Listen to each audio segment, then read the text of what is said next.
Mihail Grigoriev uneori își blestema soarta și modul în care el însuși a gestionat-o. Se considera nu doar un eșec, ci o persoană care a comis cândva o greșeală fatală uriașă, care i-a distrus întreaga viață. Doamne, dar de ce am ales această profesie? De ce am devenit doctor? Nu, se întreba Mihail Grigoriev. Soarta, cerurile, forțele supranaturale și pe el însuși. Putea să devină un simplu angajat de birou, ca jumătate dintre cunoscuții săi.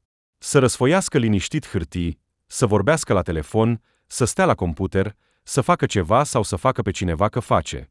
Și să primească bani normali pentru asta. Iată-le pe vechiul său prieten Slavka, care nici măcar nu se sfia să recunoască că jumătate din timpul său de muncă stă liniștit pe internet sau caută cadouri pentru numeroși săi rude. Între timp, Slavka avea o funcție serioasă. Era șeful unui departament de vânzări de ceva. Și salariul, judecând după toate, era destul de bun. Îi permitea să zboare periodic în vacanță, să se îmbrace decent, să conducă o mașină destul de decentă și să flirteze cu o blondă superbă, fără a fi lipsit de reciprocitate. Sau să-l luăm pe alt prieten al său, Anton. Acesta, desigur, era un om mai ocupat. Da, un avocat de frunte, prosper într-o companie comercială, nu stă prea mult pe loc. Doar auzi de la el despre procese, instanțe, procuratură și așa mai departe. Dar nervii lui Anton erau în ordine. Fața lui, în ciuda tuturor greutăților proceselor judiciare, era netedă și sănătoasă. Părul său era întotdeauna aranjat cu grijă. Cămașa albă, costumul fără o cută. Nu era un om, ci o imagine.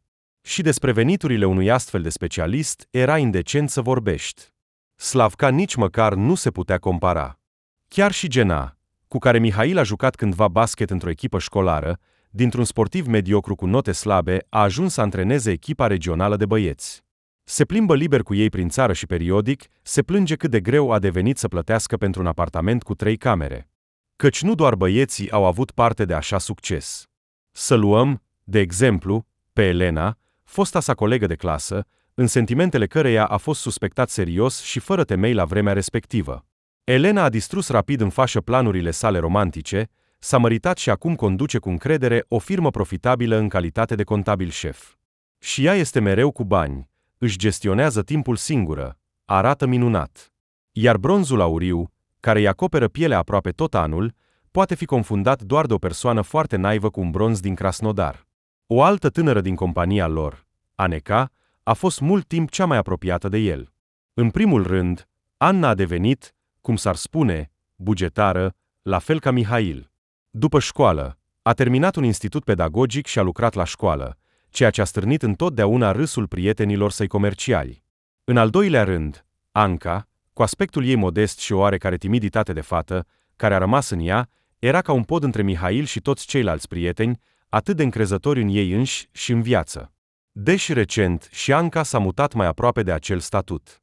S-a căsătorit cu un vechi admirator de-al ei, un om destul de înstărit, și a trecut la o muncă într-un liceu de elită, unde condițiile sunt mai bune și, cel mai important, salariul este mult mai mare.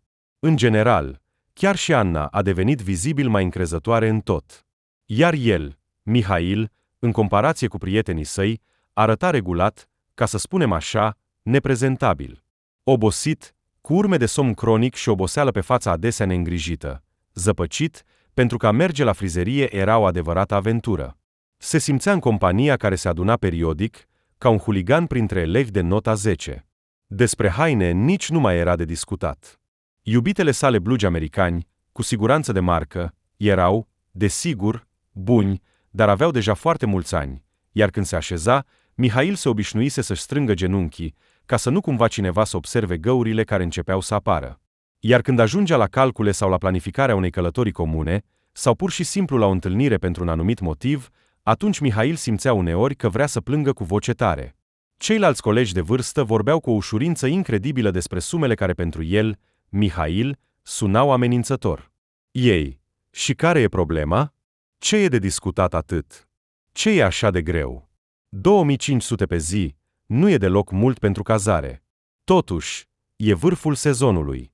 Anul trecut, pentru o noapte, am plătit 8.000 pentru noi doi, cu Inca, între noi fie vorba.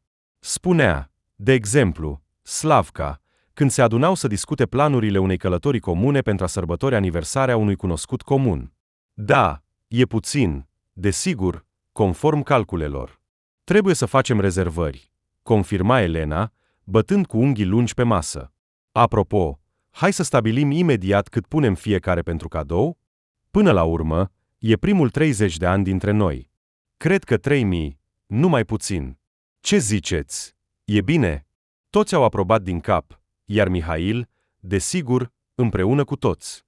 Și nimeni nu i-ar fi smuls vreodată o recunoaștere despre ceea ce se întâmpla în capul său în acel moment. Așadar, se pare că ne pregătim pentru o vacanță de 3 zile. Asta înseamnă 7500 pentru cazare, plus 5 pentru produse și băuturi, pentru benzină pentru cel care mă va lua și 3 pentru cadou. În total aproape 16, sau chiar toate 17.000, ca dintr-o bucată. O, Doamne, asta înseamnă 4 ture de gardă de 24 de ore. Asta numești tu odihnă, la aniversarea unui prieten. Ei bine, până la avans, desigur, voi supraviețui, nu cred că voi muri de foame. Voiam, de fapt, să-mi cumpăr niște ghete noi. Dar na, cu ghetele. Vechile vor mai rezista o toamnă. Dar pentru plata chiriei nu mai am nimic. Și trebuie totuși să nu mă fac de râs și să cumpăr blugi noi. Na, va trebui din nou să împrumut de la bunica. Mihail, unde ai zburat din nou? A auzit el prin gândurile sale triste vocea cuiva dintre prieteni. Ce ai pățit din nou? Da, e totul în regulă. A încercat să zâmbească mai vesel și mai relaxat. Am venit direct de la spital. Știi tu, o tură de noapte nu adaugă frumusețe unei persoane. Ei bine, ce, am decis totul? Mihail, îți convine cu adevărat totul? A întrebat cu suspiciune Elena, care îl cunoștea bine și îi citea expresiile feței. Da, Elena, nu te îngrijora, totul e în regulă. Dar, într-adevăr, Elena, dacă ajung să fiu complet mizerabil, tu vei fi prima care va afla, promit, glumea Mihail. Exact după astfel de întâlniri, el ajungea acasă, se punea în fața oglinzii și își punea o singură întrebare. Deci, de ce am devenit doctor? Răspunsul la această întrebare nu era atât de simplu cum ar părea. Cu siguranță nu din cauza banilor. Numai o persoană foarte prost sau naivă poate considera cariera de medic ca o oportunitate de a câștiga rapid și mult. Și Mihail știa asta încă din copilărie, auzind în mod regulat fraza repetată în casa lor. 10 ani, un doctor lucrează pentru numele său, și abia apoi numele începe să lucreze pentru doctor. Și poate nici atunci, adăuga bunica înțeleaptă. Și cu siguranță nu din cauza celebrității. Dacă Mihail Grigoriev visa la popularitate, cu siguranță ar fi încercat modalități mai logice și reale de a deveni celebru. De exemplu, ar fi continuat să cânte la chitară electrică, în care a obținut rezultate destul de bune, sau ar fi continuat să joace basket la nivel de tineret. Nu, nici despre popularitate, nici despre celebritate Mihail nu a visat niciodată. Și cu siguranță nu în căutarea unei vieți ușoare. Cine, dacă nu el, știa cum tremurau și durerea chinuitoare a mâinilor tatălui său după operație. Cum bunicul, un vechi anesterist, care a stat în sălile de operație timp de 40 de ani, suferea în tăcere de dureri nemiloase la genunchi. Cum mama înghițea pastile și, în secret de toți, își măsura tensiunea arterială, iar sarcinile le discuta cu soțul, până la epuizare, adormindu-se reciproc cu termeni neînțeleși în latină și rusă, certându-se despre diagnosticul corect pentru un anumit pacient. Și totuși, văzând și auzind toate acestea, Mihail Grigoriev, din clasa a 8-a, a decis ferm și conștient că după terminarea școlii va aplica la institutul medical. Pur și simplu, a fi doctor, mai degrabă, chiar nu a fost o muncă, ci o viață de doctor. A fost întotdeauna considerat în familia lor una dintre puținele ocupații demne de un adevărat bărbat. Probabil, Mihail a absorbit asta cu laptele matern, căci mama era doctor, la fel ca și tatăl lui Mihail și bunicul. O bunică era, cum îi plăcea să spună despre sine, o străină în această familie medicală până în măduva oaselor. Totuși, nimeni și niciodată nu l-a constrâns pe Mihail să urmeze pașii părinților și bunicului. Dimpotrivă, mama lui chiar îl descuraja periodic. Totuși, aceste descurajări se terminau într-un mod foarte original. Măi, dragul meu, de ce ai nevoie de asta? Crezi că eu și tata am muncit toată viața pentru a te vedea așa cum suntem noi, neodihniți, obosiți, Supărați? Mihail, tu chiar te gândești să te chinui 6 ani în institut, iar apoi să te scufunzi în sânge și murdărie pentru câțiva bani, ca noi? Da. Serios?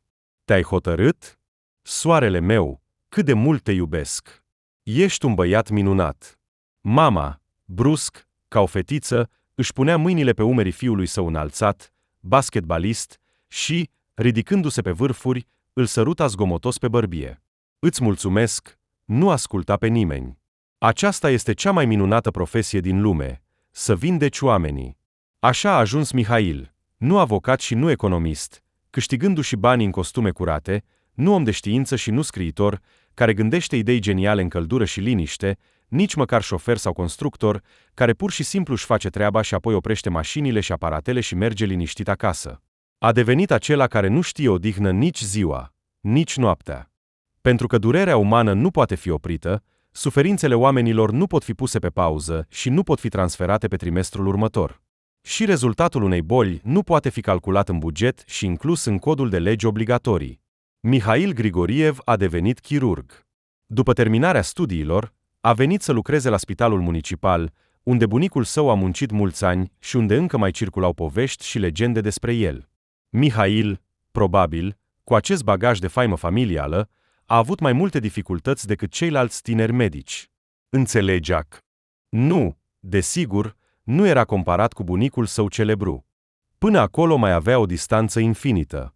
Dar totuși, constant se făceau comparații, se evaluau dacă acest tânăr ar putea, măcar în viitor, să devină puțin demn de numele său. Mihail se străduia foarte mult, muncea mult și deja după un an făcea singur operații nu foarte complicate. Treptat, au început să încredințeze proprii pacienți, pe care îi îngrijea de la internare până la externare. Și fiecare pacient vindecat, care a venit în salon pe targă și a părăsit-o încrezător, stând pe propriile picioare, părea să-i adauge lui Mihail încredere și convingere interioară că totul în viața lui era corect. Deși el stătea constant fără bani, deși trebuia, arzând de rușine, să împrumute regulat câteva mii până la salariu, fie de la mama, fie de la bunică, sau pur și simplu să găsească dintr-o dată o bancnotă în buzunarul jachetei, unde cineva din familie o pusese fără să observe. Deși uneori nu putea adormi, în ciuda oboselii, și tocmai din cauza acestei oboseli blestemate, care îi chinuia corpul și mintea. În acele momente, îi apăreau gânduri de genul ei bine, și de ce am nevoie de toate acestea?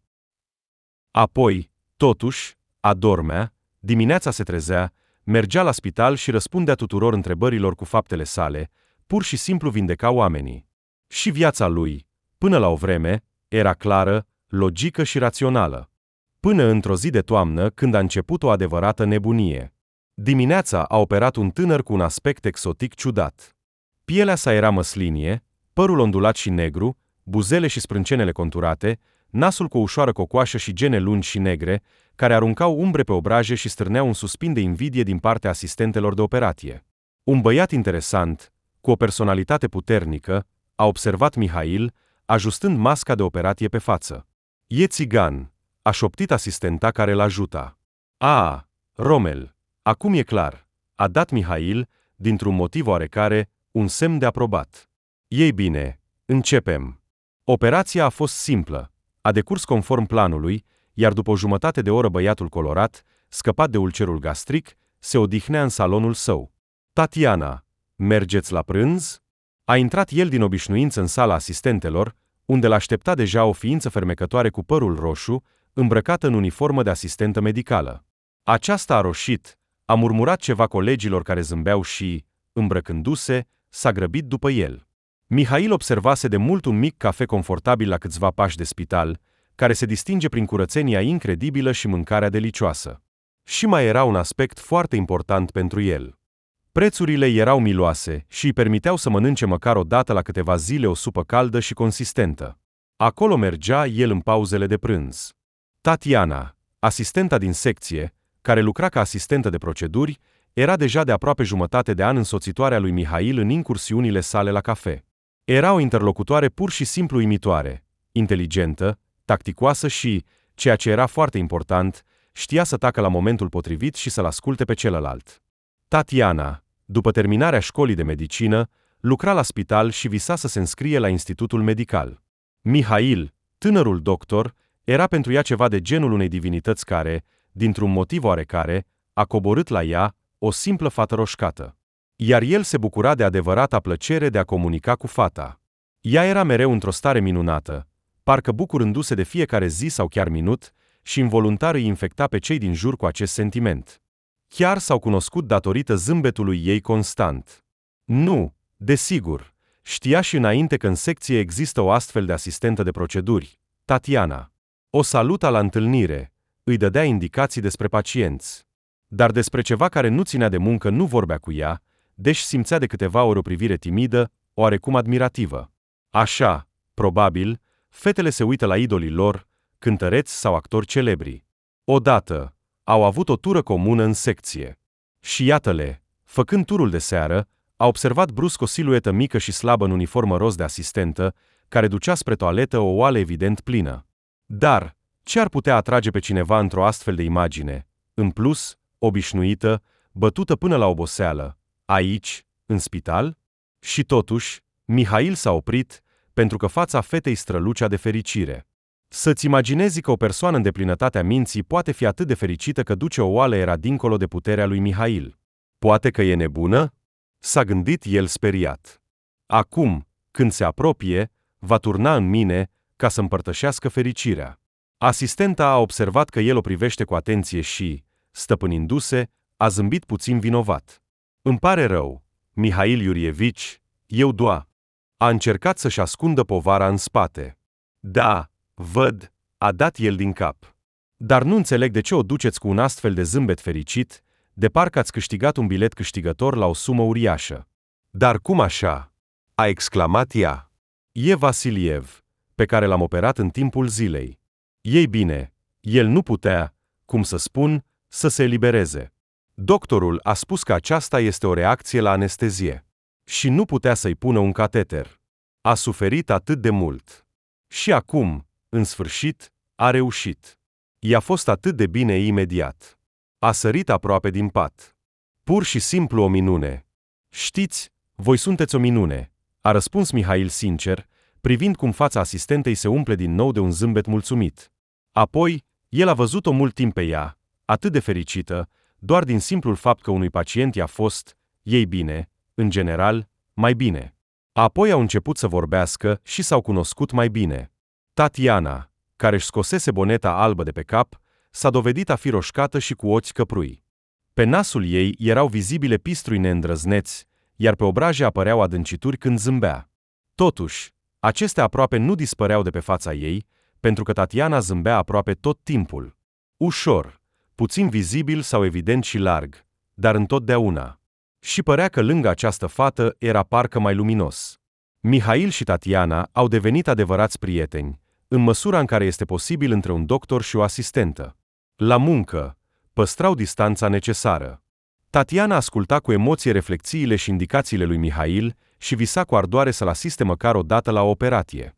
Iar el se bucura că în secție există o astfel de mică soare, la vederea căreia chiar și cea mai proastă dispoziție se îmbunătățește inevitabil.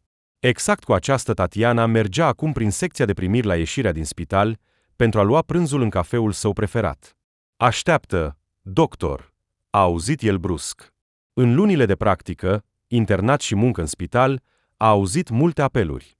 Dar, totuși, în majoritatea covârșitoare a cazurilor, îi se adresa, în primul rând, la dumneavoastră, iar în al doilea rând, cu un ton mai potrivit. Cuvintele pe care le auzea acum au sunat aspru, tare, insistent și cu un ton evident imperativ. În orice alt caz, ar fi ridicat din numeri și ar fi plecat, fără a se opri, pedepsind persoana nepoliticoasă cu o ignorare totală. Dar acum, dintr-un motiv oarecare, s-a oprit, de parcă s-ar fi lovit de un zid invizibil. La câțiva pași stătea o femeie.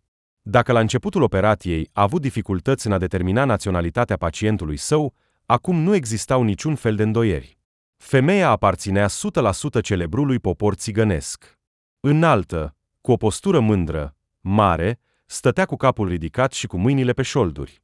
Era imposibil să-i determin vârsta. Putea avea la fel de bine 30 sau 100 de ani. Cine știe, aceste țigănci. O față destul de frumoasă purta toate trăsăturile unui popor liber și zgomotos.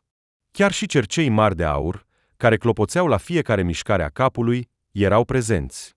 Totuși, în ceea ce privește îmbrăcămintea, femeia părea să fi dat greș. Nu avea fuste colorate cu volane, nici bluză roșie legată la mijloc, nici celebrele bucle în 10 rânduri. Purta un palton civil, ușor, cu carouri. Dar tot ce era deasupra, da, aceasta era țigănia aceea, celebră din filme și scene de gară. Pe umerii cădeau șuvițe lungi de păr întunecat, ondulate, strânse pe cap cu o eșarfă roșie-albastră cu franjuri. Tu ai operat fiul meu, s-a uitat ea atent la Mihail. Ciudat, dar cuvintele țigăncii nu au sunat ca o întrebare, ci ca o afirmație, de parcă pur și simplu enunța un fapt pe care îl știa. Ascultă-mă, doctor, îți voi spune ce am de spus. Femeia se uita fix în ochii lui, iar lui Mihail îi se părea că sute de ace mici îl pișcă ușor pe piele.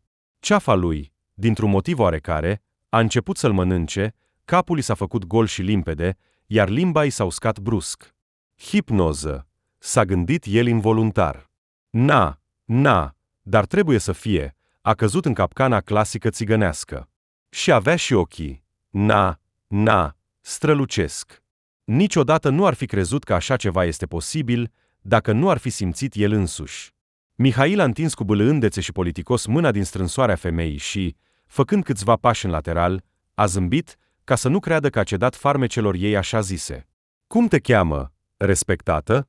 A întrebat el, neștiind cum să se adreseze acestei figuri colorate. Aleaftina Vasilievna, a spus ea complet neașteptat. Se pregătea să audă ceva de genul Rada sau Zemfira, iar acum a auzit o femeie pe nume aia, acest nume simplu, care nu avea nicio legătură în conștiința lui cu cultura țigănească, l-a scos complet din influența femeii. De unde știți că eu am operat fiul dumneavoastră?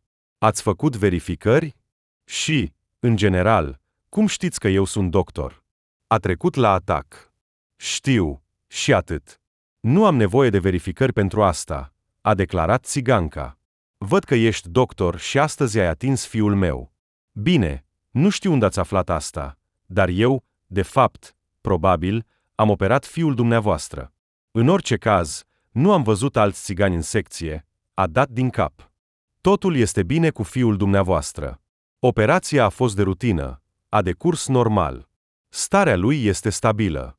Deci, știți, vă spun ca mamă, o ulcerare atât de extinsă și la 23 de ani este, știți, pur și simplu inacceptabil. Nu s-a putut abține Mihail. Îți mulțumesc din sufletul meu de mamă. Dar acum vreau să vorbesc despre tine. Vreau să-ți spun că văd, a declarat Veșunia, încercând din nou să-i sfredească privirea. Așa, Aleftina Vasilievna, ghiciri, preziceri, vrăzi ale spiritelor, invocarea fantomelor și alte practici oculte pe teritoriul spitalului nostru sunt strict interzise, a spus Mihail cu o voce serioasă, dar jucăușă. 3 zile ai, doctor, de la răsăritul de mâine, a auzit el o voce surdă, parcă ușor vibrând. 3 zile importante. Soarele va răsări de 3 ori și va apune de 3 ori la orizont. În prima zi vei avea 3 pierderi. Una ușoară, pe care nu o vei observa. Una medie, despre care vei suspina. Și una grea, atunci vei plânge. În a doua zi vei ajuta 3 vieți să vină pe lume. Iar în a 3-a zi vei avea 3 descoperiri. Pentru mână, pentru minte, pentru inimă. Am spus tot. Așa va fi. Mihail a rămas uimit, iar când femeia a tăcut, a ascultat câteva secunde, ca și cum s-ar fi așteptat la o continuare, și, în cele din urmă, s-a trezit. Tot? A întrebat el cu o oarecare dificultate, readucându-și limba la viață. Nu va mai fi nimic? Adică, o călătorie lungă, Doamne ferește, o casă de stat. O, dar ce zici de dama roșie de pe inimă? Te râzi? Nu crezi? Și din nou nu a întrebat, ci a subliniat pur și simplu faptul, ghicitoarea. Dar de ce, stimată Levina Vasilievna, te-ai blocat la cifra 3? De ce doar câte 3? 3 zile, 3 ori, 3 morți, 3 descoperiri, 3 dintre-astea. De ce nu 4, de exemplu? S-a amuzat Mihail. Sincer vorbind, cuvintele țigăncic sau cine era ea de fapt au lăsat asupra lui o impresie ciudată, ca și cum s-ar fi așezat în mintea lui, în ciuda tuturor gândurilor raționale despre faptul că este o prostie mistică spusă de o femeie colorată nu prea educată. Dacă ar fi fost 4, Ți-aș fi spus așa, a declarat ea, zâmbind cu dinții ei magnifici și complet albi, și nu aurii, cum ar fi trebuit să fie la o țigancă. Iar tu ai doar câte 3. Nu mă crezi. Deci, doctor? Nu, nu cred, a spus el, ridicând din numeri cu un zâmbet. Te rog să mă ierți. Ei bine, nu crede, e treaba ta. Numai că cuvintele mele nu își vor pierde puterea din asta. Dar necredința ta te va împiedica. În momente importante vei pierde puterea și timpul, gândindu-te și îndoindu-te. Iar acestea îți vor fi, cât de necesare. Ei bine, mult noroc, doctor. Ea s-a întors hotărât și a început să meargă spre ieșire. Aleftina Vasilievna, voiam să te întreb ceva. Despre cel mai important lucru. Mihail s-a întors brusc către femeia care pleca. Eu voi fi fericit. Dar tu ești deja fericit, doar că nu înțelegi, i-a răspuns aceasta. Bine, mulțumesc, a zâmbit Mihail, favoritul sorții, amintindu-și cum s-a schimbat rapid în ordonatorie din pantofi de muncă în Adidas, încât colegii mai puțin norocoși nu au observat gaura de la vârful pantofului. El stătea la o masă în cafenea și, cu plăcere, zgomotos, ignorând regulile de bună purtare, sorbea dintr-o supă de pui fierbinte. Tatiana stătea gânditoare în fața lui, sfărâmând o bucată de pâine cu degetele. De ce stai așa? Nu mănânci? A întrebat Mihail. În afara pereților secției, el se adresa Tatianei cu tu, deși ea continua să-i spună dumneavoastră și, cu mare dificultate, după lungi convingeri, a fost de acord să nu-l mai numească pe tată. Mă gândeam, țiganii aceștia sunt totuși un popor uimitor, misterios și inexplicabil. Ce putere au în cuvinte, în priviri, în mișcări. Ei bine, pur și simplu nu știu, a spus fata.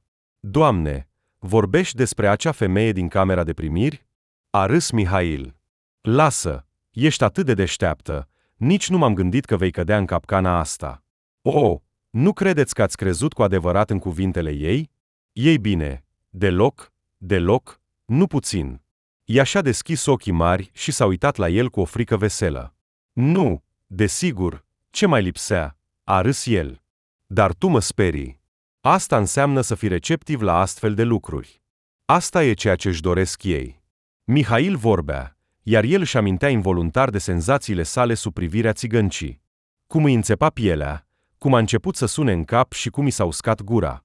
Trebuie să beau mai multă apă și să mă odihnesc. În sfârșit, normal, s-a gândit el și a dat din cap, alungând de la el orice prostie mistică. Trebuie să știi, eu am crezut și chiar am reținut tot ce ți-a spus.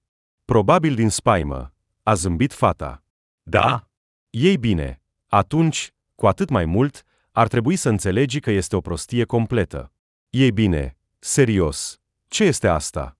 Ce a spus ea? Doar câte 3. Pierderi de viață. Niște achiziții? Nu, descoperiri, dar asta e în a 3-a zi, duminică, adică, i-a amintit Tatiana prezicerea, iar mâine vei avea 3 pierderi. Prima nu o vei observa, de-a doua te vei întrista, nu, vei suspina, iar a 3-a, acolo totul va fi cumva neliniștitor. Va trebui să plângi din cauza ei. A plâns? Aha, neapărat. Tatiana, eu am plâns ultima dată când în clasa a 9-a mi-am spart capul de tabla de basket. Și atunci, pentru că am pierdut semifinala. Ei bine, voi supraviețui cumva zilei de mâine. Mergi mai departe, că totul va fi mai bine. El a decis să ironizeze și să glumească pentru a o scoate pe Tatiana din starea de groază în care o adusese, evident, vorbirea țigăncii. Mai departe, da, a dat din cap Tatiana. În a 3-a zi vei avea doar descoperiri. Adevărat, nu e clar cum. Pentru minte, pentru suflet sau pentru corp, așa cumva. Nu, pentru mână, cu siguranță. A 3-a descoperire, pentru mână. Doamne, ce prostie! Păcat că nu pentru picior, altfel poate că mi-aș fi cumpărat în sfârșit șosete noi, a murmurat Mihail. Pe mine, de fapt, m-a deranjat cel mai mult a 2-a zi. Chiar mi-am amintit-o. Se presupune că voi dărui 3 vieți. Ceva de genul ăsta, nu? Da, Mihail, imaginează-ți, vei ajuta 3 vieți să vină pe lume. Și eu mi-am amintit. Ei bine, și ce ar putea însemna prostia asta? Că voi asista la nașteri de 3 ori? Îți spun eu, Tatiana, În secret, nașterile sunt cel mai mare coșmar al meu. Asta e ceea ce mă sperie cel mai mult pe lume. Adevărat, adevărat. Încă din facultate. Nici nu pot să mă gândesc la una, dar aici sunt 3. El și-a lărgit ochii în groază jucăușă. În cele din urmă, Mihail a izbucnit în râs, iar Tatiana a dat din cap, zâmbind nesigur. Oi, Mihail, nu știu, cumva totul suna foarte serios, a spus ea încet. Așa, destul, nu mai vorbi despre asta. El a decis să închidă subiectul. Să uităm de prezicerile mătușii Aleftina. Să mergem. Pauza se termină. Până la sfârșitul zilei, el a prins-o pe Tatiana privind serios și gânditor. Ea aproape că nu zâmbea, contrar obiceiului ei. În schimb, el i-a făcut cu ochiul de câteva ori încurajator și, în general, a fost, subliniind, vesel și fără gris. Dimineața l-a întâmpinat cu prima briză de toamnă din acest an, care a acoperit bălțile cu o crustă subțire și crocantă. După un mic dejun apetisant, el a ieșit pe stradă într-o stare excelentă, având grijă să-și înfășoare eșarfa în jurul gâtului și chiar să-și pună mănușile. Gheața subțire, asemănătoare cu dantela, crăpa sub picioare, iar în aer era o prospețime atât de revigorantă, încât Mihail a decis brusc să nu transpire în autobuzul supraaglomerat, ci să meargă pe jos 3 stații de la casă până la spital. Distanța până la muncă a parcurs-o destul de repede. Pe drum s-a încălzit atât de mult, încât i-a fost chiar cald, iar el și-a dat jos mănușile, punându-le în buzunarul jachetei. A ajuns la secție voios și vesel, fără să-și amintească de vreo prezicere stupidă a țigăncii. Cel puțin, așa îi se părea lui. Munca, ca de obicei, l-a captivat complet. Dacă mai avea vreo amintire despre ziua neobișnuită de ieri, acestea au fost rapid înlocuite de programările pacienților, diagnosticele celor nou veniți, planurile de operații și o mulțime de întrebări dintr-o listă nesfârșită de griji ale unui doctor dintr-o secție mare. Ascultă, Tatiana, i-a șoptit el asistentei, îmbrăcându-se, astăzi nu voi putea lua prânzul cu tine. M-a sunat Elena aseară, colega mea. Are ceva urgent, vrea să se întâlnească cu mine în pauză. Așa că, scuză-mă, am plecat. Trebuie să apuc să mănânc acum. Da, desigur, a dat din cap Tatiana. Mihail, dar fi totuși mai atent. Bine? Dar îți amintești, astăzi e prima zi. Tu din nou, s-a mirat Mihail. Tatiana, chiar mă voi supăra acum. Nu mai aduce vorba despre prostiile astea. Chiar, cât mai poți. Tot, nu mai vorbi despre asta, altfel ne vom certa. Ce naiba! A început să-și verifice buzunarele jachetei. Unde am pus mănușa? Prima e aici, dar cea stângă. Dimineața erau amândouă. Le-am pus pe mine, apoi le-am dat jos și le-am băgat în buzunare. Ei bine, se pare că am pierdut-o și nu am observat. Tatiana, ce ai? Se uita perplex la fata, a cărei față părea să fi înghețat. Asta e, a spus ea, abia mișcându-și buzele. A început. Ce a început? Tatiana, mă sperii. Ce a început? A tras-o ușor de umeri pentru a o face să revină în simțiri. Prezicerea a început să se împlinească, a șoptit ea.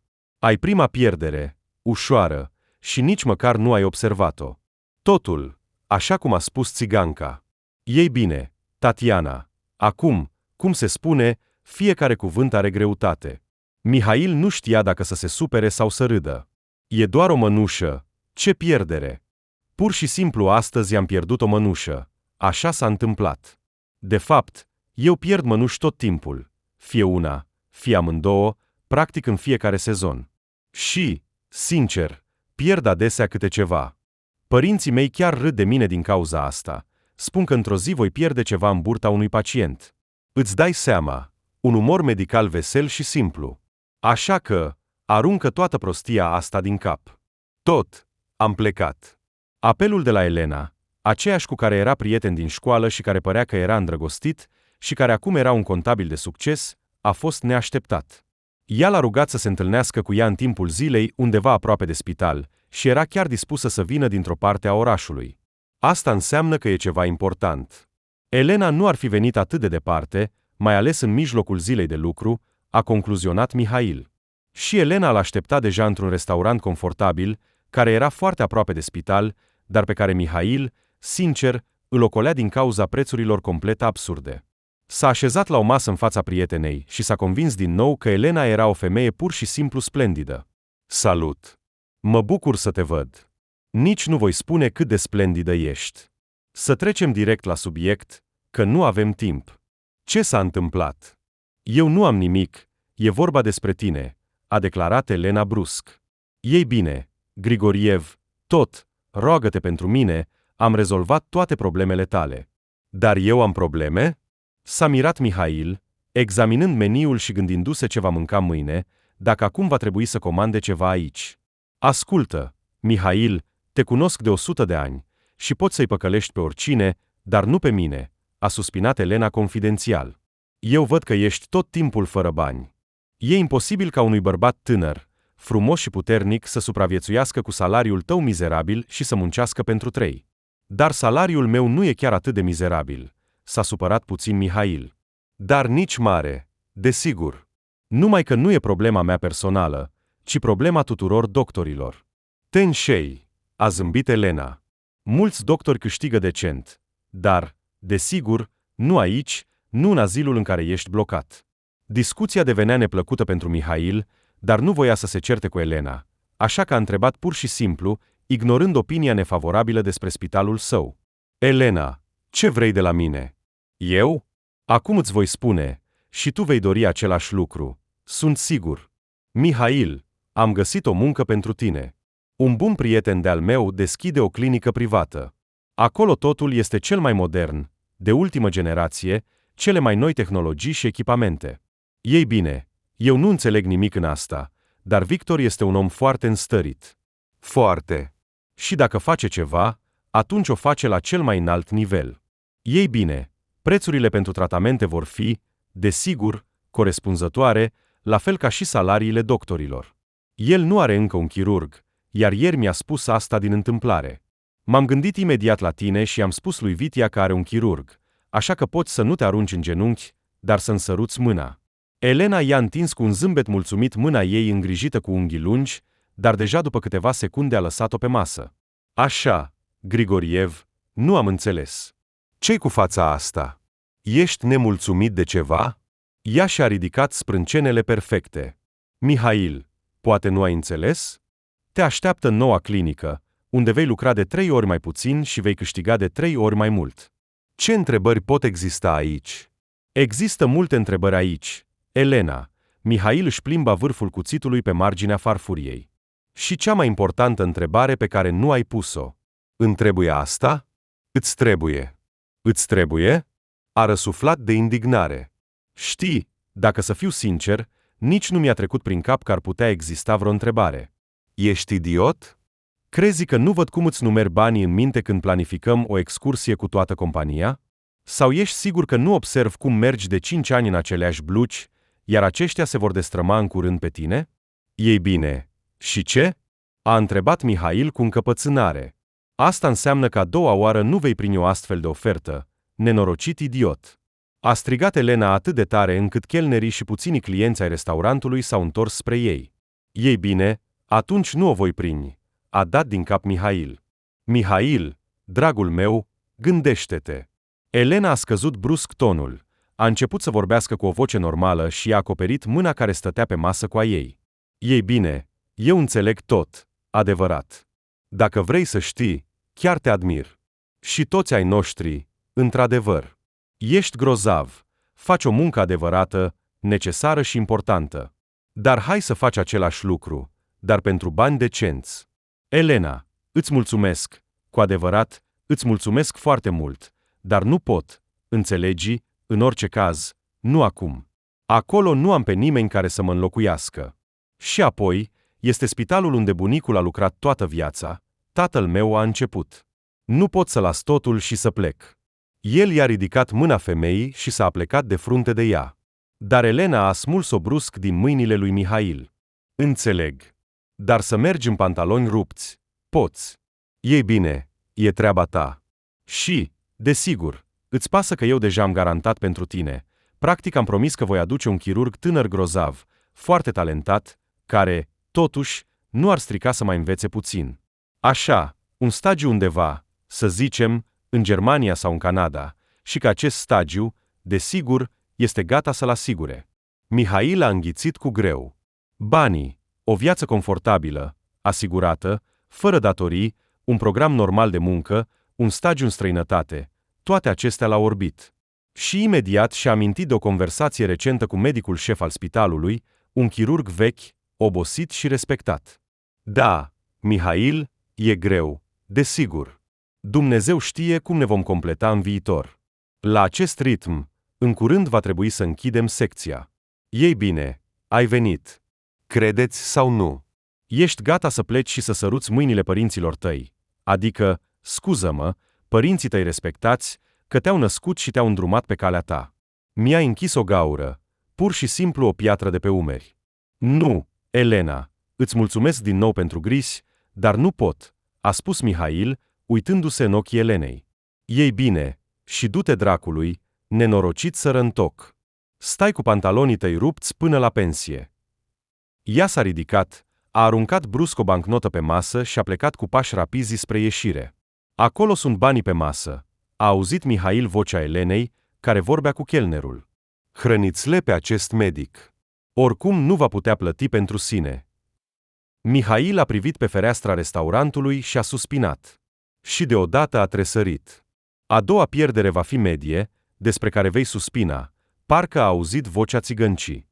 Tocmai ce a pierdut un loc de muncă foarte convenabil. Asta se încadrează în categoria pierderilor medii. Interesant. Probabil că asta e mai grav decât o mănușă.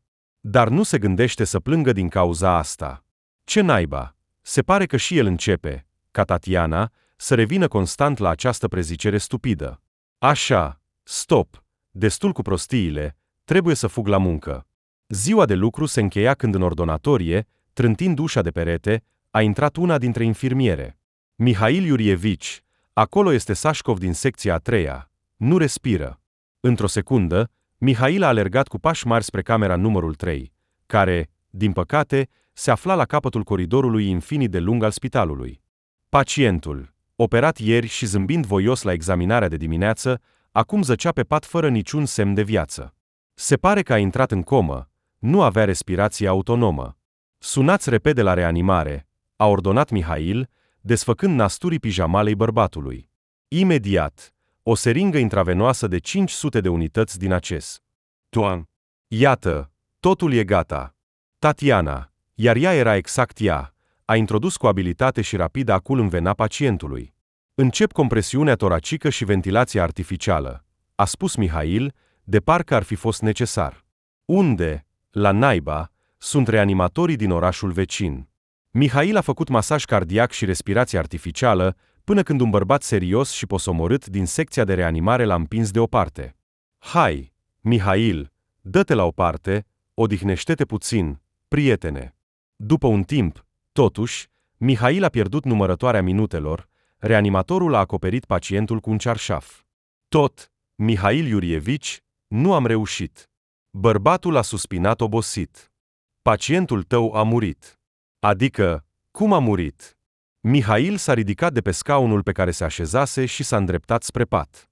Cum a murit? Ce? Aici, în spital. Ei bine, ce ai vrut?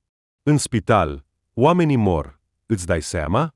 Doctorul din reanimare s-a așezat greu lângă el și l-a atins pe umăr. Tu, Mihail Davaev, liniștește-te și nu-ți mai rupe sufletul așa, că nu vei rezista mult așa. Înțeleg, primul pacient a murit. Ei bine, ce să faci? Așa e viața. Nu poți să-i vindeci pe toți. Ați făcut tot ce ați putut, dar pur și simplu ai încercat să readuci la viață un cadavru de vreo 15 minute. Nimic, Mihail, totul va fi bine. Astăzi e vineri. Te vei odihni în weekend și totul se va așeza. Crede-mă, știu. Echipa de reanimare și-a strâns echipamentele și a plecat. Corpul pacientului decedat a fost dus. Iar Mihail s-a sprijinit cu spatele de perete, a alunecat în jos și, așezându-se pe podea, a început să plângă. Amar și fără mângâiere. Mihail, dragă, bun, nu plânge, nu trebuie. A auzit el un șoaptă bâlâândă foarte aproape. Era Tatiana. S-a afundat în umărul ei subțire și a început să plângă cu o nouă forță. Și abia seara târziu, ajungând acasă după această zi nesfârșită și atât de înfricoșătoare, și-a amintit fără surprindere, a treia pierdere este grea, atunci vei plânge. Blestemata vrăjitoare țigancă. Iar Tatiana mea, continuă să-mi spună dumneavoastră, prostie. A murmurat Mihail și a căzut într-un somn salvator, care întotdeauna îi salvează pe tineri, oricât de greu le-ar fi. Durerea este insuportabilă doar la început. Apoi, timpul vindecă cu milă, șterge colțurile ascuțite, estompează durerea și supărarea. În dimineața următoare, Mihail s-a trezit foarte devreme, calm și plin de hotărâre. Viața continuă, iar de el depinde ca astfel de cazuri ca ieri să fie cât mai puține. Au început weekendurile. Această sâmbătă și duminică le-a planificat de mult să le petreacă la țară, într-un sat puțin abandonat, la aproximativ 50 de kilometri de oraș. În acest scop, cu câteva zile în urmă, a împrumutat mașina tatălui. Mihail nu era niciun pescar înfocat, niciun vânător fanatic, dar îi plăcea foarte mult să viziteze aceste locuri, celebre pentru vânătoare și pescuit excelente. Satul era foarte mic și, în esență, consta dintr-o singură stradă, de-a lungul căreia se aflau case cu obloane de mult închise aici colo și garduri căzute. Dar printre ele erau și case cu acoperișuri noi, cu feronerie din plastic, în general, îngrijite și complet locuibile. Casa din acest sat a fost moștenită de familia Grigoriev de la bunicul decedat, tatăl Annei. Dintr-un motiv oarecare, doar Mihail s-a atașat literal de vechea căsuță, care se înălța la câțiva pași distanță, ca un zid verde înalt, înconjurat de un pin. Le plăcea foarte mult să vină aici, să asculte tăcerea sonoră, să respire aerul plin de miros de brad și să stea ore întregi pe malul râului cu undița. După ce s-a întâmplat ieri și după toată această poveste ciudată cu țiganca, care, se pare, a ghicit sau a prezis, cine știe, ziua lui de ieri, a avut o dorință teribilă să se retragă undeva departe de toți și să mediteze în singurătate. Așa că excursia la țară a fost foarte binevenită. Totuși, Mihail nu a reușit să stea mult timp singur. După câteva minute de la apariția lui în hol, s-a auzit un zgomot puternic al unui obiect căzând. Mihail, ai venit! A intrat în casă un bărbat mare, cu o barbă considerabilă în toate sensurile. Și eu mă uitam, lumina din feronerie. Mă duc să văd cine e la noi. Și atât tu. Zâmbind fericit, din spatele părului său, Ivan, vecinul, se uita la Mihail. Un adevărat vânător și pescar, care era gata să stea în aceste locuri binecuvântate pentru el non-stop. Eu mă pregăteam să stau la răsăritul de dimineață. Te duci? Poate avem noroc, prindem câteva știuci. Nu mă deranjează, a dat din cap Mihail și, uitându-se la ceas, a oftat. Oi, cât de devreme! Și de ce nu te culci, Vania? Păi, dormi tu aici, a mormăit vecinul. Eu, considerând, n-am dormit toată noaptea. La un ceas după miezul nopții, Gerda a început să nască. Așa că am sărit în jurul ei ca o maimuță toată noaptea. Acum doar au încetat să mai alerge. Dar avem 5 căței. Unul, desigur, a murit, dar poate se va recupera. În concluzie, hai, pregătește-te și vino la mine. Eu sunt deja gata, te aștept. După câteva minute, Mihail era deja la vecin. Un mare alabai alb, fluturându-și coada pufoasă, se băga cu nasul în măruntelurile țipătoare, parcă le număra. Tu ai spus că au născut 5, a dat din cap Mihail spre căței, dar aici sunt 4. Ah, unul totuși n-a supraviețuit, uite-l. Ivan a făcut un gest cu mâna spre un mic ghem care zăcea sub picioarele lui pe treaptă. Tocmai ce a încetat să mai respire. Mihail s-a repezit spre ușă. Micul alb cu burtica roz era încă cald și umed. Bărbatul a întors cu grijă micul corp ușor pe spate și a început să-i maseze pieptul, îndoind și desfăcând periodic lăbuțele din spate. Deodată, sub vârful degetului s-a simțit o mișcare neregulată, slabă, dar evidentă. Mihail a suflat ușor în botul cățelului, iar acesta a scos un sunet slab. Stai! A auzit el strigătul lui Ivan, mama cățelului. Alabai Gerda, ca și cum ar fi simțit viața în cățel, s-a apropiat foarte aproape. Nu cumva e viu? A întrebat Ivan în șoaptă, aplecându-se peste Mihail, care se întinsese pe treaptă. E viu. A zâmbit acesta, uitându-se cum micul cățel se lovește în stânga și în dreapta în căutarea căldurii materne. Ei, Mihail, ei, doctor. Ivan, Zâmbind fericit, a luat de la Mihail micul ghem care țipa și l-a băgat sub burta mamei agitate. A salvat cățelul. I-a dat viață. Ascultă, Vania, nu mai ai alte animale gravide? A întrebat brusc Mihail. Nu am gravide. De ce ai nevoie? A râs Ivan. Păi, înțelegi, mi-au promis că voi aduce 3 vieți astăzi. Imaginează-ți. A spus Mihail. Ce glume ai? A mormăit Ivan și deodată s-a gândit. O, ascultă, e o nebunie. Cu terapia ta, vom pierde toată captura. Hai să plecăm. Ce drum? Cum s-a făcut mizerie? S-a mirat Mihail, încercând să nu se lovească de tavanul vechiului oaze sărăcăcios. Aha, știi ce ploi au fost toată săptămâna. Din partea orașului, de unde ai venit ieri, e încă bine, poți trece. Dar dinspre centrul raional, nimeni nu poate trece, e noroi până la brâu. Pescuitul, în ciuda timpului care părea potrivit, nu a mers deloc bine. Și după câteva ore, Ivan a început să se pregătească să se întoarcă. E o prostie, nu e pescuit, doar hrănim țânțarii, a spus Ivan, supărat, și a lovit unul dintre acești dăunători pe obraz. Hai să ne întoarcem. Și abia au ajuns acasă, când o siluetă masculină scundă a sărit în fața lor. Ceva se întâmplă cu Petrovici, se agită ca un nebun, altfel s-a întâmplat ceva, a spus Ivan cu o voce tensionată. Petrovici, spre deosebire de ei, care veneau în sat doar pentru relaxare și pescuit, locuia acolo permanent. Era păstor local, distilator, tractorist, apicultor și multe altele. Chiar și livra poșta pe cal în satele mici din jur, unele dintre ele având doar câteva case, în care trăiau în principal bătrâne singure. Dar eu nu sunt poștaș, ia mai sus, sunt curier pentru acești, cum să le spun, dracii, marketplace-uri. Ce credeți? Bunicile mele nu sunt mai prejos decât altele. Râdea Petrovici.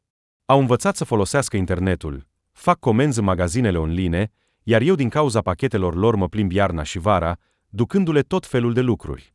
Petrovici era un bărbat singuratic și mai trăia cu fiica sa, care s-a căsătorit recent, dar acum era acasă la tată. Iată și necazul meu, se plângea Petrovici lui Mihail, când acesta venise ultima dată aici, căci însărcinată, burta e deja uriașă, nu mă pot vedea din cauza ei, dar tot se plimbă neobosit de colo-colo. Acum, tocmai acest Petrovici aproape că s-a aruncat sub roțile oazeului lui Ivan. Ivan, Mihail e cu tine, spun ei. Au auzit un strigăt disperat. Mihail, tu ești doctor, ajută. Natașa mea moare, a început să nască, cred. Ambulanța din centrul raional a plecat, dar s-a blocat în noroi. Au spus că vine în o oră, nu mai devreme. Dar nu va rezista, va muri. Fără să se gândească, Mihail a sărit din mașină și s-a îndreptat spre a lui. Pe bancheta din spate, avea întotdeauna o mică geantă cu cele mai necesare medicamente și instrumente pentru acordarea primului ajutor. Și, așa cum era, în cizme de cauciuc, mișcându-se stângaci și împiedicându-se, a alergat după Petrovici. Prezentare greșită, înfășurarea cordonului umbilical, ce coșmar! Dacă acolo e ceva de genul, sau, să zicem, prolaps, hipoxie fetală, Doamne, ce să fac? Aceste cuvinte înfricoșătoare, pe care le-a reținut din cursul de obstetrică, acum se învârteau în capul său ca o turmă de vrăbi nebune. Femeia tânără zăcea, cu ochii închiși și respirând cu dificultate. Primul lucru pe care Mihail l-a văzut când a intrat în cameră a fost un burtă uriașă, pur și simplu înfricoșătoare. Țiganca. Asta e, profeția ei. Partea cea mai înfricoșătoare pentru mine. Aproape fără surprindere și dintr-o dată, dintr-un motiv oarecare, Mihail a gândit foarte calm. Nașterea a început clar, iar ambulanța cu obstetricianul tot nu sosise. Mihail nici el nu a înțeles foarte bine, și apoi nu a putut să-și amintească, oricât de mult a încercat, cum a primit copilul, cum a tăiat cordonul umbilical și l-a dat bunicului, care era mort de frică, pe micul, dar, din fericire, destul de activ țipând băiețel, care era puțin mai mare decât cățelul vecin salvat recent. Ei bine, iată, a doua viață este. Slavă Domnului, totul s-a terminat. A gândit obosit Mihail și s-a uitat la femeia care zăcea. Părea, fără conștiință, și i-a invidiat sincer. Ar fi fost bine să leșin acum lângă ea și să mă trezesc atunci când aici vor fi doctorii de la spitalul raional, gândea Mihail. Doamne, Un copil atât de mic și o burtă atât de mare. Și, în general, dintr-un motiv oarecare, nu s-a micșorat. Burtica aproape că nu s-a făcut mai mică. Dar ar trebui. Ce se întâmplă? Mihail, care tocmai se relaxase, s-a ridicat brusc și s-a apropiat de pat. Cât a așteptat copii? A întrebat rapid el pe Petrovici, palpând cu grijă pacienta. Adică cum? Nu a înțeles acesta și a spus confuz. Păi, Nu știu. Nu mi-a spus nimic de genul. Era o zăpăcită atât de secretă și superstițioasă, nu a spus nimănui nimic. Nici măcar nu știam dacă așteaptă băiat sau fată. 3 vieți vei ajuta să vină pe lume, a scuzat în minte vocea țigăncii. Mihail, dar tu ce crezi? Nu e tot? La Natasha acolo mai e un copil? A șoptit Petrovici, îngrijorat. Nu știu cum e la Natasha, dar eu am planificat astăzi încă cel puțin o naștere, a spus Mihail cu încredere, trăgând mănușile chirurgicale curate. Natasha, hei, fetiță, hai, revin-o în simțiri, continuăm. Ei bine, ești, desigur, un băiat bun, coleg, i-a spus cu seriozitate și foarte respectuos o femeie în vârstă, obstetrician, când ambulanța a reușit în sfârșit să ajungă în sat. Sarcină multiplă, dar pelvis îngust, dar și o fetiță atât de anemică. Doamne, săraca, probabil că a stat tot timpul așa, fără conștiință. Și cum ai reușit să-i scoți? Dar cum ai știut că mai e unul acolo? Că s-ar fi sufocat acolo, ca să bea apă. Păi, am știut pur și simplu că mai trebuie să fie unul, a zâmbit Mihail. Ah, ai știut. Bine. Dar oricum, ești un băiat bun. Dă-mi să te sărut. Și, de asemenea, se spune că nu avem schimburi. Femeia era evident emoționată. Nu știu cum am rezistat. Probabil că am avut noroc. Dar, în general, dați-mi să miros puțin amoniac, dacă se poate. Și bravul salvator al celor 3 vieți s-a lăsat pe podea. A doua zi consecutivă stau pe podea. A trecut brusc o idee obosită. Asta e o viață activă. Și cu această glumă îndoielnică a adormit pentru o vreme. Ajungând în sfârșit acasă, în căsuța lui, Mihail s-a uitat la mâinile sale, care încă tremurau trădător, și a respirat adânc. Deja de câteva ore totul s-a liniștit, încheindu-se cât se poate de bine, având în vedere această situație teribilă. Și el încă nu putea să se relaxeze complet. În gură era încă uscat, de parcă a respirat profund și exclusiv prin ea, iar gâtul îl durea de tensiune. Mihail a ascultat din nou cu atenție liniștea de la țară și, dând din cap, s-a întins pe vechiul canapea, care scârția amenințător sub greutatea lui. Bărbatul și-a închis ochii. Ce obosit sunt, a spus el în tăcerea casei de la țară.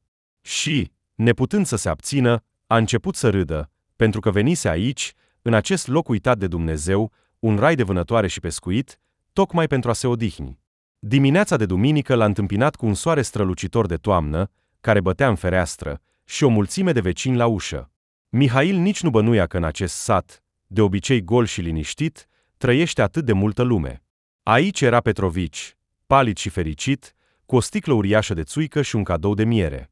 Aici se agita Ivan cu o legătură de pești afumații, însoțit de Gerda, care, totuși, se uita cu îngrijorare spre casă, unde cățeii, auziți doar de ea, țipau.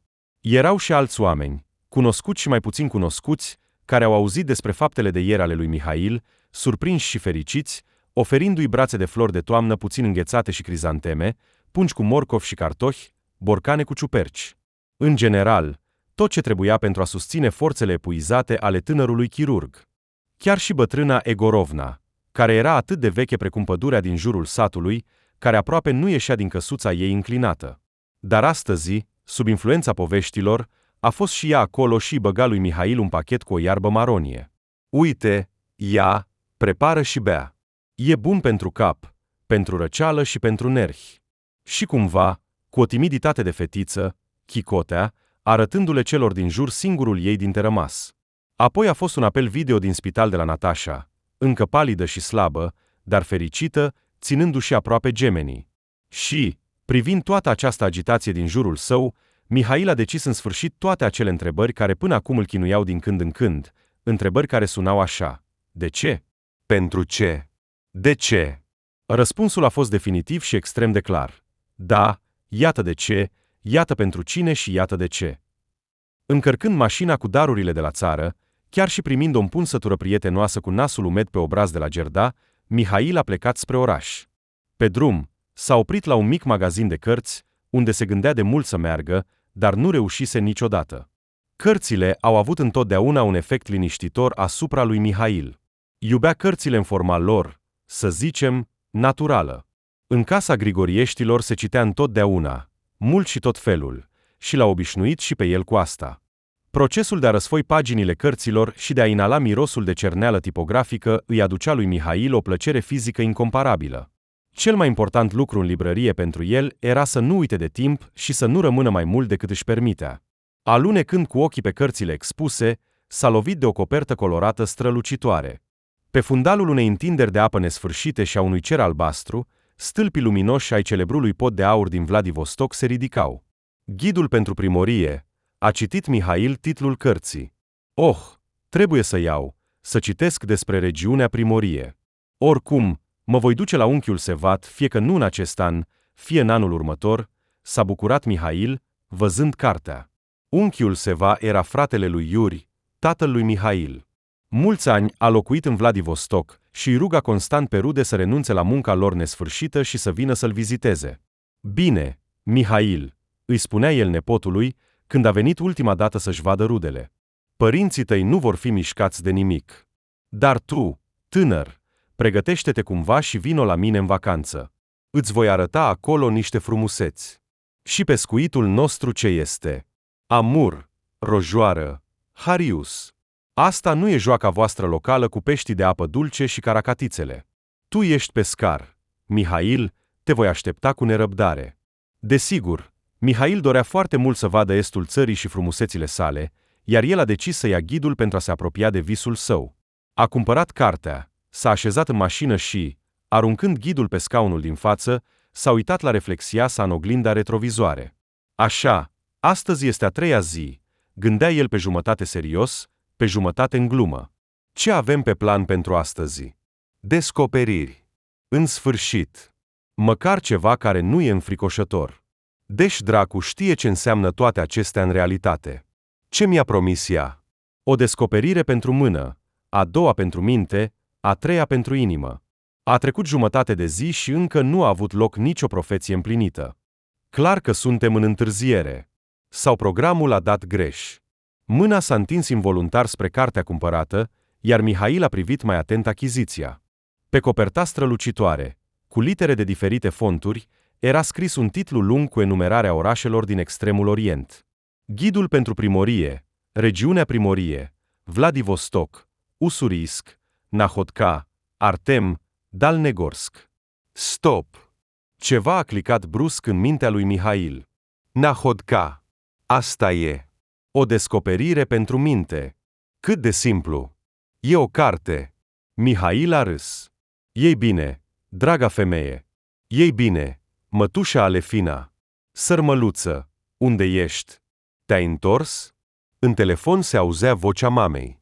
Oh, am o veste bună pentru tine. Îți amintești că mi-ai spus că ți-ai pierdut ceasurile, cele pe care ți le-a dăruit bunicul când erai la școală? Te-ai supărat atât de tare atunci.